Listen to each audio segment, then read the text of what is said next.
Ça va? Bonjour. Bonjour.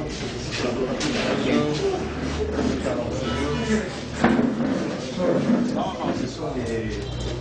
Ok, merci. Asseyez-vous. Face à la situation de notre pays, on s'est senti responsable, comme vous l'avez dit. On ne voulait pas être manipulé par des informations dilatoires. On a voulu venir à la source, avoir les vraies informations pour faire notre part sensibiliser la base. Hier, beaucoup ne croyaient pas à vous en tant que nos collègues. Ils sous-estimés. Mais aujourd'hui, avec ce que vous avez fait preuve, nous avons senti que vous incarnez le changement de demain. Avec les événements du 19, du 20 et du 21 janvier 2015, aujourd'hui les parlementaires debout ont compris que nous ne sommes plus à l'époque du maréchal Mobutu, où il y avait une opposition à une couleur donnée, où cette opposition n'avait qu'une seule idée. C'est ainsi face à cette situation que nous sommes sentis capables de créer ces courants de pensée des sénateurs libres, pour qu'il y ait une opposition qui réfléchisse autrement que l'opposition antérieure, qui avait une seule idée incarnée par un seul individu. Si nous sommes venus à venir aujourd'hui, comme je l'ai dit tantôt, c'est par la situation de l'heure. Aujourd'hui, tantôt on parle dans les télés des dialogues, tantôt des élections, tantôt du calendrier. Mais nous avons divisé l'opposition congolaise en trois catégories selon nous. Il y a ceux qui veulent le dialogue, mais avec la médiation internationale, donc étrangère. Il y a ceux qui veulent le dialogue sans la médiation étrangère, avec un fils de notre pays. Et il y a ceux dont vous incarnez le courant, qui refusent le dialogue de toutes ses formes. Nous nous sommes dit, nous devons voir des éclaircissements. Quelle est la finalité de ces dialogues? Quelle est l'importance de ce dialogue à ce moment précis? Si d'aucuns disent que vous l'avez demandé l'autre fois, mais est-ce que c'est le moment important pour qu'on en parle maintenant? Il y a le second point, une session extraordinaire qui vient de se passer maintenant à l'Assemblée nationale, qui se passe maintenant. Vous avez demandé, toute l'opposition tout entière, comme c'était hier au Fatima, de ne pas adhérer à cette session, de ne pas y prendre part. Mais nous savons tous que la majorité est majoritaire, comme je le dis, permettez-moi la tautologie, à l'Assemblée. C'est-à-dire que le quorum sera atteint et la loi sur la répartition des sièges sera votée. Quelle est la position de l'opposition et qu'est-ce que la base va comprendre là-dessus? Et pour en finir, que peut-on comprendre aujourd'hui de toute la classe politique de l'opposition? Est-ce que la population peut compter sur vous, dans la position tout entière en général et en particulier sur M. Michel Kangé? Nous vous disons et vous nous remercions. Merci beaucoup, monsieur le coordonnateur, pour ces messages très clairs et brefs. Moi aussi, je vais être bref. Les dialogues, c'est vrai, nous avions demandé les dialogues, mais c'était à la suite des élections chaotiques, frauduleuses, scandalement frauduleuses, où nous avions dit haut et fort à ce moment-là que le président Kabila n'a pas gagné, il a triché. Nous avons non seulement demandé des dialogues, mais nous avons introduit une requête à la Cour suprême de justice. Nous sommes les seuls à l'avoir fait. Le dialogue a été refusé à ce moment-là, non pas seulement par Kabila, mais par tous les autres. Ils avaient estimé que ce n'était pas opportun. Mais un groupe d'opposants, Jean-Lycée Boussam, Sami Badibanga, Félix Tshisekedi, Martin Fayulu, Ingele Ifoto et beaucoup d'autres, nous avions dit qu'on ne peut pas laisser les pays comme ça. On avait élaboré un plan de sortie de crise. Et ce plan de sortie de crise avait comme point de suite la restructuration de la CENI, l'indépendance de la justice, la poursuite des cycles électoraux. Et nous avons dit, puisqu'on a organisé les élections présidentielles et législatives nationales, quel jour on va organiser les élections provinciales. Mais avant de les organiser, quand nous parlons de la restructuration de la CENI, c'était à travers un dialogue avec le président Kabila à l'époque. Et nous, de notre côté, nous devrions avoir comme chef de file Étienne Tshisekedi, et on discutait et on trouvait un compromis. Et le premier point dans ce plan de sortie de crise, c'était la crise de légitimité.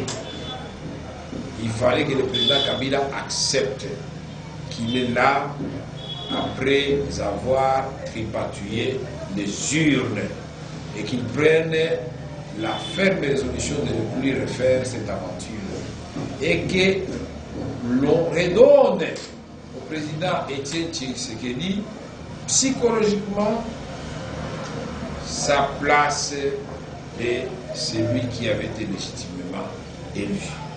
C'est une autre étape. Nous avons été jusqu'à Addis Abeba pour cela. Ça n'a pas été suivi. Puis il y a la guerre de M23. Vous connaissez tous ceux qui avaient suivi après. Il y a eu l'accord cadre d'Addis Abeba le 24 février 2013. Nous avons été les premiers à dire allons dialoguer avec les facilitateurs des Nations Unies à la personne de Mme Kobler et surtout Mme Mary Robinson. Encore une fois, on n'a pas été suivi.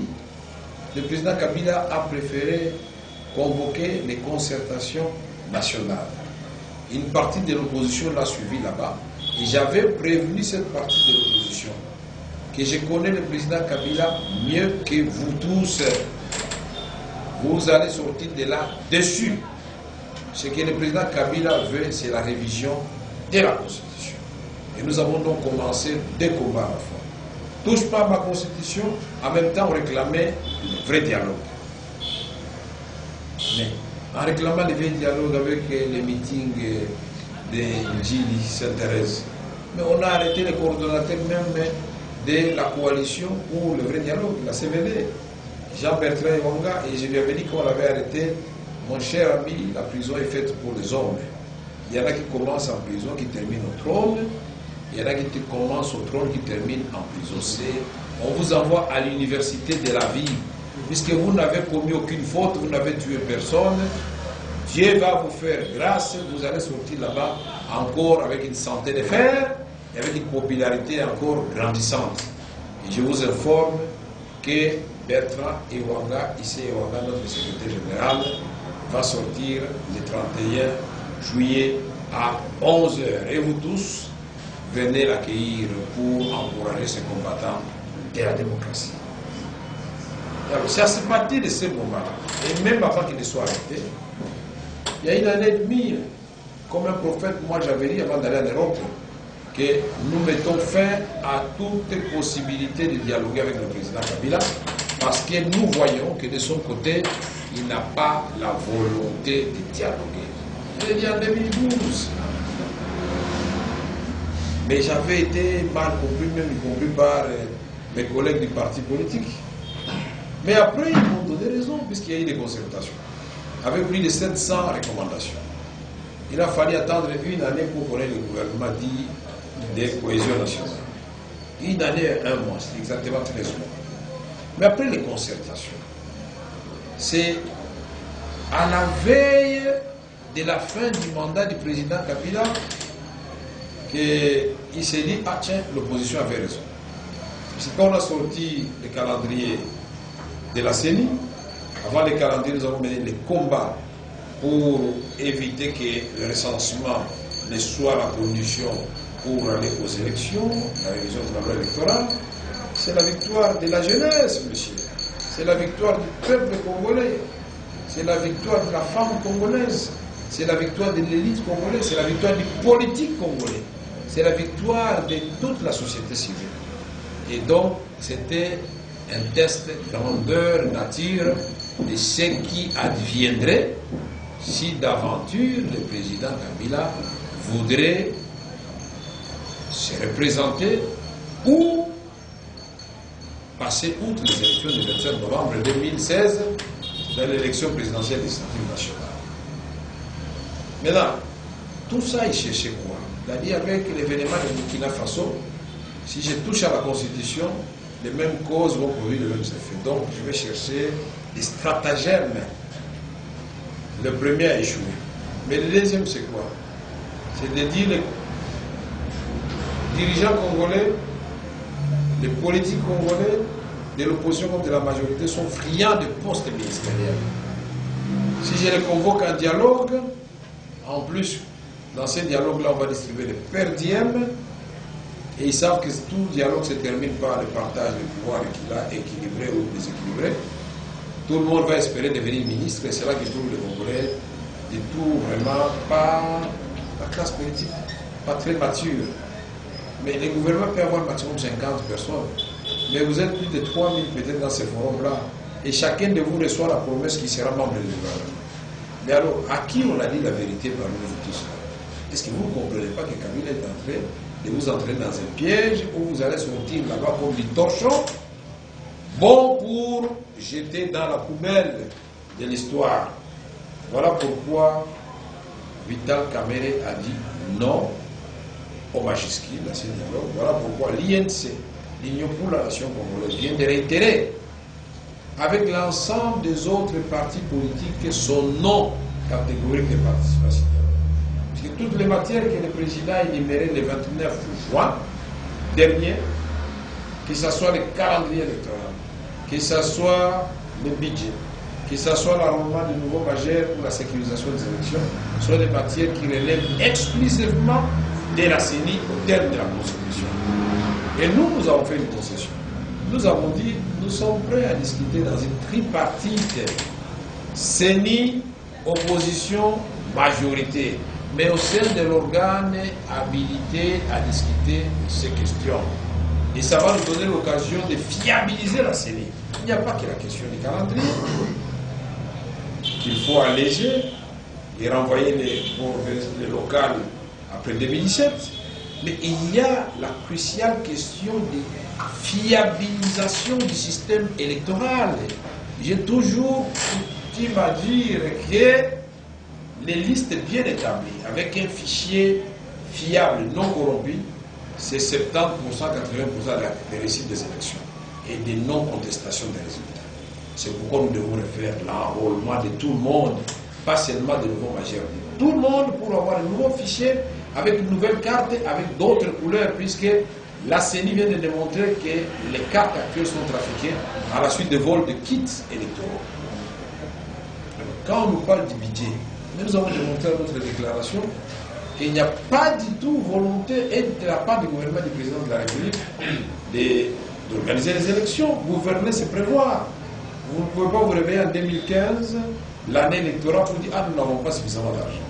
Mais quand nous jetons un coup d'œil sur les rapports de la Cour des comptes, en 2012, il était prévu de l'argent pour la CENI. En 2013, en 2014 et en 2015. Mais il était prévu aussi de l'argent pour la primature, pour la présidence de la République. Et la déclaration est là. Peut-être vous allez croire que je parle en l'air. Si on vous donne ces chiffres-là, vous les regardez. Vous allez voir, par exemple, si nous prenons le dernier trimestre, il était prévu pour la CENI 714 milliards de francs congolais. On a décaissé 123 milliards, soit 17% de taux de réalisation. La présidence de la République, 336 milliards qui étaient prévus, on a décaissé 569 milliards, soit 169% de taux de réalisation, de décaissement. La primature, c'était 87 milliards. On a décaissé 181 millions, soit 208% de taux de décaissement. Mais il y a des endroits scandaleux comme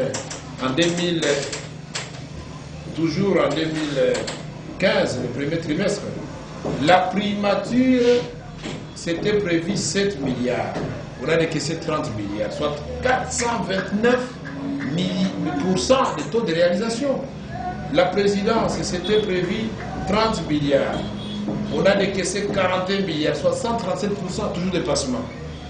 La CENI, 59 milliards. On a décaissé 1 milliard, soit 2% les taux de réalisation.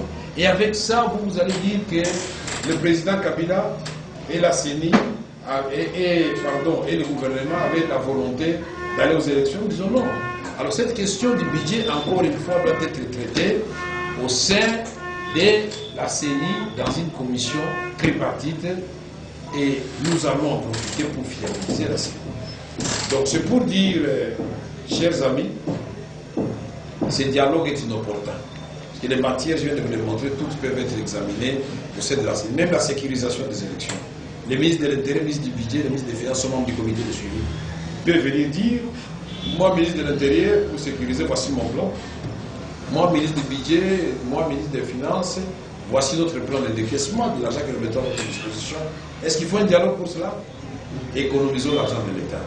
Vous voulez donner le perdième aux politiciens, envoyer cet argent à Béni pour les sinistrés de la guerre, envoyer cet argent à Béni pour les soldats qui sont mal nourris, envoyer cet argent dans le triangle de la mort de Mitouaba au niveau de Puerto, pour toutes ces populations aujourd'hui dont les cris de détresse n'est capté par aucune autorité congolaise.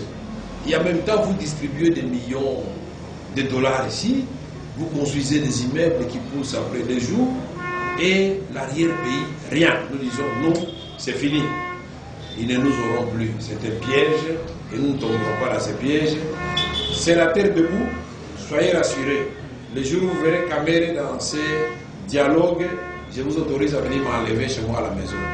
Venez m'enlever pour dire, monsieur Vital Kamere, vous devenez notre prisonnier parce que vous avez trahi le peuple congolais. C'est un serment que je prête devant vous et devant vous à travers tout le peuple congolais. Les gens peuvent raconter leurs histoires sur la toile, sur Internet.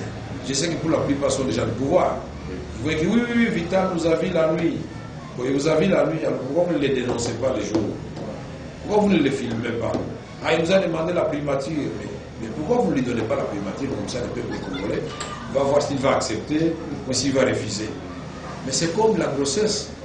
Chaque mois, ça pousse, ça finit par donner un enfant, n'est-ce pas?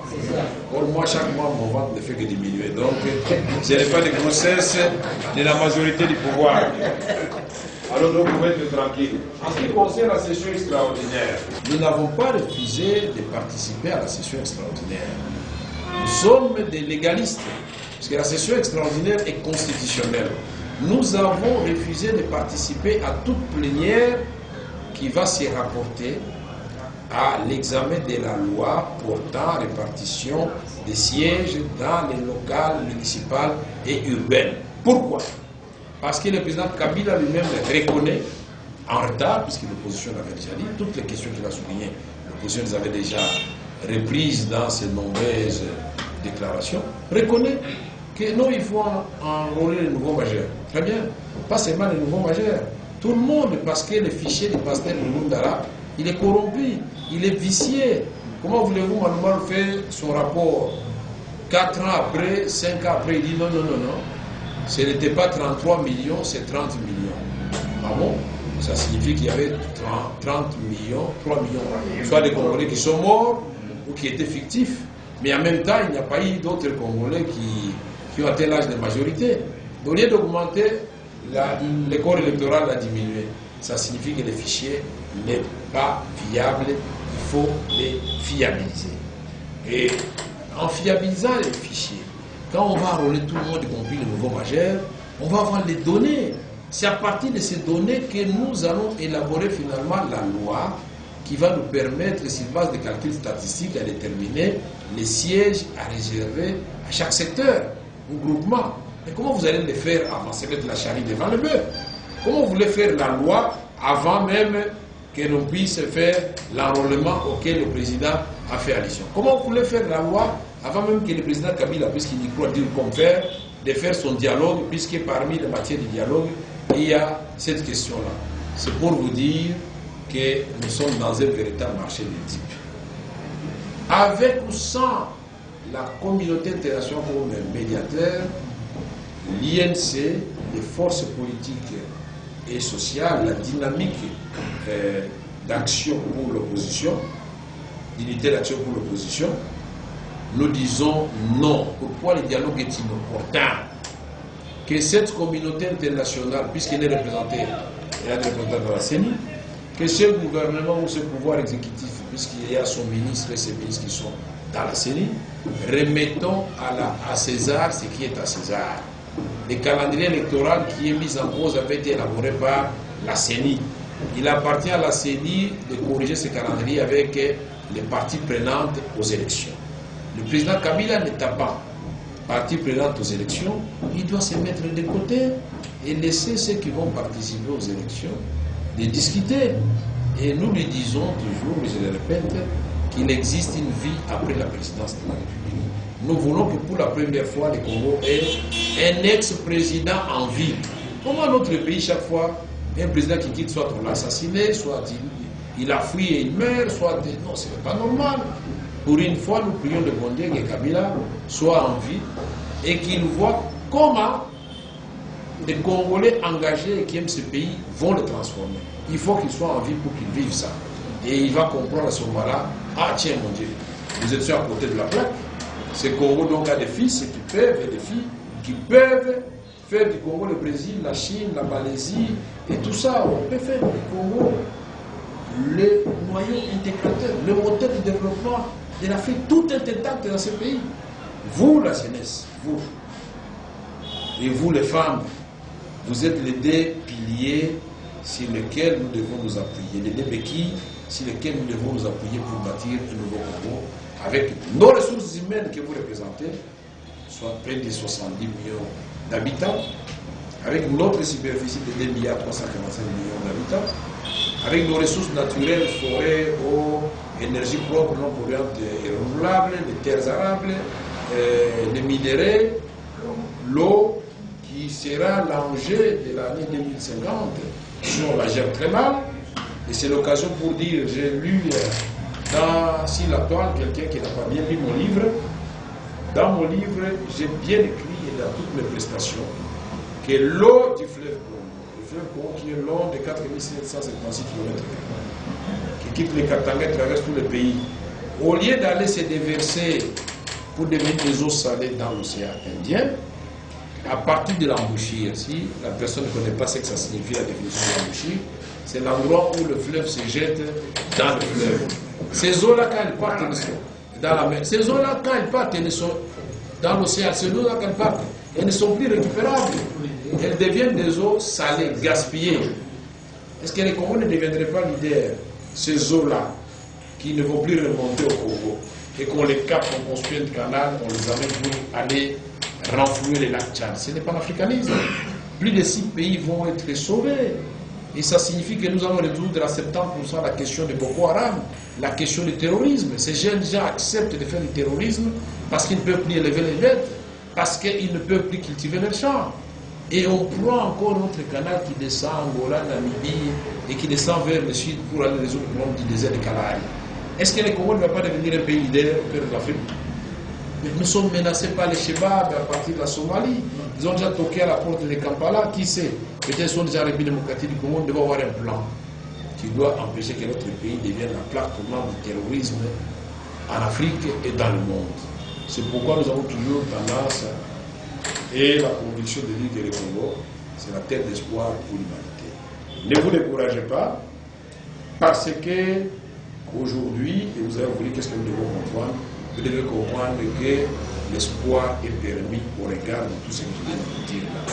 L'espoir est permis, il suffit que vous le vouliez et nous allons avancer. C'est comme ça que j'ai dit que je vais proposer à mes pairs de l'opposition et à tous les peuples congolais, à la diaspora congolaise et africaine, sans exclure qui que ce soit, même les Blancs, même les Chinois, tout celui qui a une critique à formuler positive sur ma vision, qu'il la fasse, parce que moi et lui et nous avons une vision de grandeur du monde. Nous allons mettre ça en ligne, souper, et nous voulons qu'il y ait des réactions avant de couler ça sous forme d'un livre, parce que l'œuvre, il faut toujours la protéger. Les gens volent les idées des autres. J'ai entendu les idées de mon livre, on commence à développer à gauche, à droite. J'ai dit, ça revient de partout, mais j'ai dit ça, c'est l'histoire que nous avons développée. Aujourd'hui, l'Afrique subsaharienne avec le Congo doit être connecté à l'Afrique méditerranéenne et à l'Europe. Nous avons un avenir commun que nous voulons radier.